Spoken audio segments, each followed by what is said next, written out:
اسلام میں ایسی ایسی چیزیں جو اسلام میں قطعی طور پر ہے ہی نہیں، لیکن کیا ہم نے اس کو نکال دیا۔ اب یہ کون سا سفر المظفر کا مہینہ چل رہا ہے،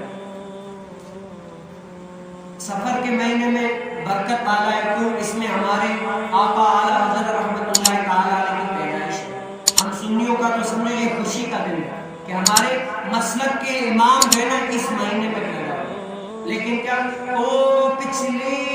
جو لوگ تھے نا وہ یہ کہتے تھے کہ بھئی سفر کا مہینہ معاذ اللہ منحوس ہے، اس میں کوئی بھی کام شروع کرنا نہیں چاہیے، اس میں کہیں سفر کرو تو کیا ہوتا ہے، نقصان ہوتا ہے، یہ وہ سفر کا مہینہ منحوس ہے۔ وہ اس کی وجہ یہ بھی کرتے ہیں کہ یہ بلائیں نازل ہونے کا مہینہ ہے، یا اس مہینے میں حضور علیہ السلام کو معاذ اللہ بخار آیا تھا، اس لیے جو ہے نا یہ سفر کا مہینہ منحوس ہے۔ اگر اس لیے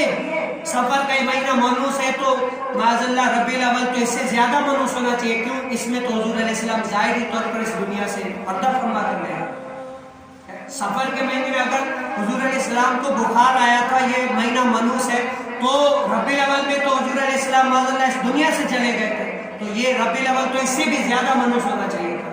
لیکن کیا اسلام جو ہے اس کو ہم قبول نہیں کرتے، جو اسلام نہیں ہے اس کو ہم نے جو ہے اپنے اوپر نافذ کر لیا، وہ ہم کرنے کے لیے جس چیز سے انسان کو اسلام نے روکا ہے اس کو ہم جو ہے کرنے کے لیے تیار ہیں، اور جس چیز سے اسلام نے منع کیا نہ کرو ہم کرتے، جو کہا کہ کرو ہم وہ نہ کرتے۔